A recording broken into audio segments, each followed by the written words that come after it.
सफल बने, समर्थ बने, पावन बने जीवन। मीठी मुरली सुन के पाए सुख सघन। आज का चिंतन, आज का चिंतन। ओम शांति। Good morning. प्यार का सागर मीठा बाबा आज हम बच्चों को कह रहे हैं, ज्ञान और योग के साथ साथ तुम्हारी चलन भी बहुत अच्छी चाहिए। कोई भी भूत अंदर ना हो, क्योंकि तुम हो भूतों को निकालने वाले। साथ ही बाबा आज हम बच्चों को पूछ रहे हैं, सपूत बच्चों को कौन सा नशा स्थायी रह सकता है। बाबा कहते हैं, बाबा से हम डबल सिरताज विश्व के मालिक बनने का वर्षा ले रहे हैं।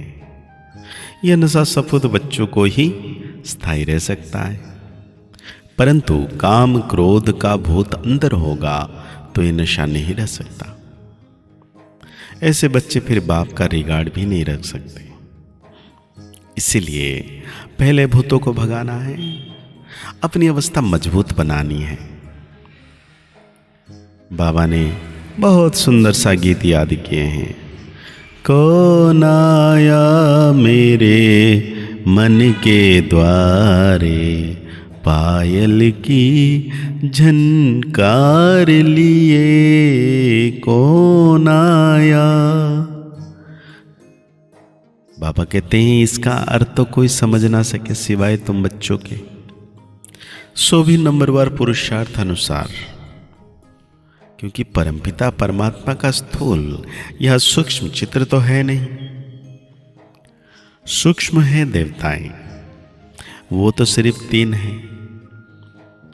उनसे भी अति सूक्ष्म है परमात्मा। अब है परमपिता परमात्मा, यह कौन कहते हैं? आत्मा।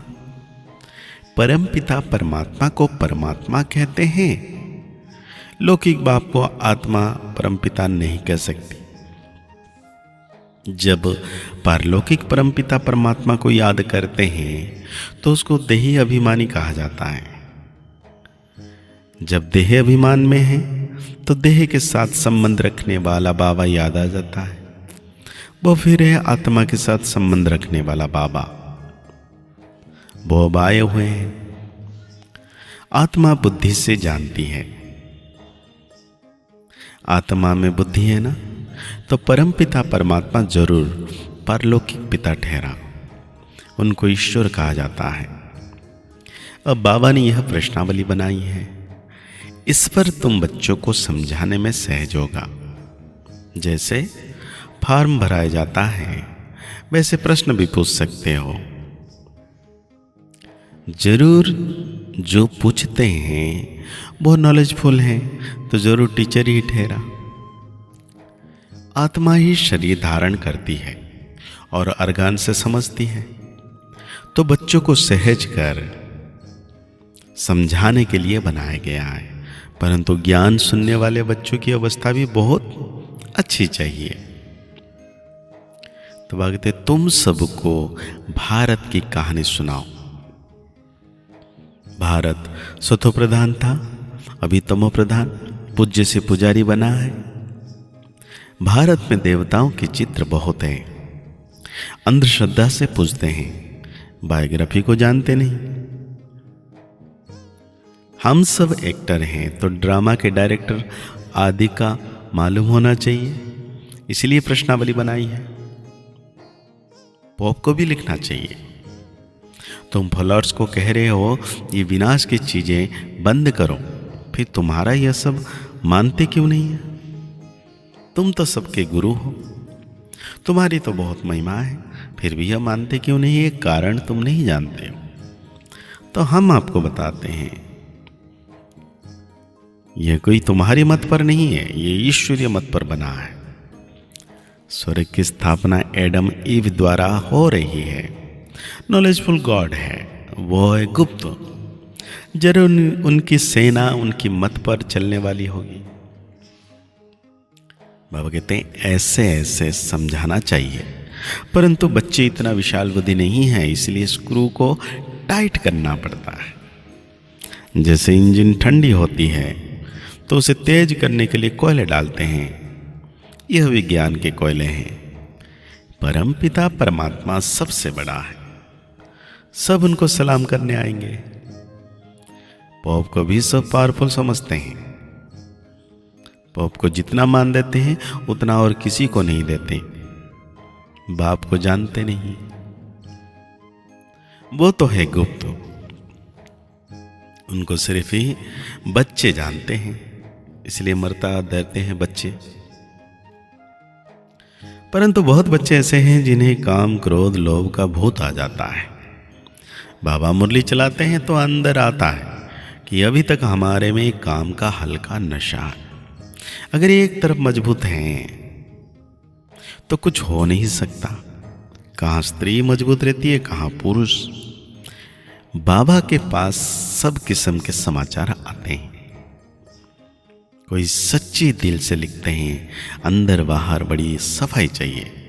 कोई बाहर के बच्चे अंदर के, कोई बाहर के बच्चे सच्चे अंदर के होते हैं, और कभी सच्चे अंदर के झूठे हैं। तूफान बहुतों का आता है। लिखते हैं, बाबा आज मेरे को काम का तूफान आया परंतु बच गया। अगर नहीं लिखते तो एक दंड दूसरा आदत पड़ जाती, आखिर गिर पड़ेंगे। बाबा की बच्चों में उम्मीद तो रहती है ना। थोड़ी ग्रहचारी होती है तो बहुत उतर जाती है। कोई है जो आज अच्छे चल रहे हैं और कल मूर्छित हो जाते हैं, वह गला घुट जाता है। जरूर कोई अवज्ञा करते हैं। बच्चों को बड़ी युक्ति से प्रश्नावली लिखना चाहिए। परमपिता परमात्मा से तुम्हारा क्या संबंध है? जब पिता है तो सर्वव्यापी की बात ही नहीं है। वो सर्व का सदगति दाता है, पतित पावन है, गीता का भगवान है, तो जरूर कभी आकर ज्ञान दिया होगा। अगर यह बात है तो उनकी जीवन कहानी को जानते हो। नहीं जानते तो वर्षा मिल ना सके। पिता तो जरूर वर्षा देगा और उनसे मिलेगा वर्षा। फिर दूसरा प्रश्न पूछो, प्रजापिता ब्रह्मा और उनके मुख वंशावली को जानते हो, जिसका नाम सरस्वती है। वो है ज्ञान ज्ञानेश्वरी। कैसी सेवा करनी चाहिए, किस प्रकार से करना चाहिए और क्या बोलना चाहिए, बाबा सब समझा रहे हैं। बाबा कहते हैं ये ब्रह्मा सरस्वती राज राजेश्वरी बनते हैं तो उनके बच्चे भी जरूर स्वर्ग के मालिक बनते होंगे। अब यह है संगम कुंभ। उस कुंभ के मेले में देखो क्या होता है। भक्ति मार्ग के अर्थ और इसमें दान, जो त्याग तपस्या, रात दिन का फर्क है। वो है पानी का नदी और सागर का मेला। यह है ह्यूमन गंगाएं जो ज्ञान सागर से निकलती है, उनका मेला। तो यह प्रश्न भी पूछा जाता है, पतित से पावन बनाने वाला कौन? तो बाबा कहते हैं आत्मा को ज्ञान मिला। अब आत्मा कहती है हमको वापस जाना है बाबा के पास। फिर प्रारब्ध है, राजधानी स्थापना हो जाती है। कितनी समझने की बात है। यह प्रश्नावली बहुत अच्छी है, सबके पकड़ में पड़ी रहे। सर्विसेबल बच्चे ही इन बातों पर गौर करेंगे। बच्चों के लिए बाबा को कितनी मेहनत करनी पड़ती है। बाबा कहते हैं बच्चे अपना भविष्य ऊंच बनाओ, नहीं तो कलप कलप पद कम हो जाएगा। बाबा जानते हैं बहुत बच्चों को तूफान आता है परंतु समाचार नहीं देते हैं। बाबा को लिखना चाहिए ऐसे तूफान आते हैं, आप राय बताओ। तो इसलिए बाबा आज हम बच्चों को धारणाओं में कहते हैं अंदर बाहर साफ रहना है। सच्चे दिल से बाप को अपना समाचार देना है, कुछ भी छिपाना नहीं।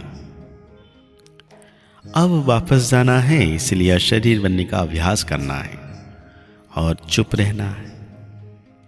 तो आज बाबा हम बच्चों को वरदान दे रहे हैं, मेरे को तेरे में परिवर्तन कर उड़ती कला का अनुभव करने वाले डबल लाइट भव।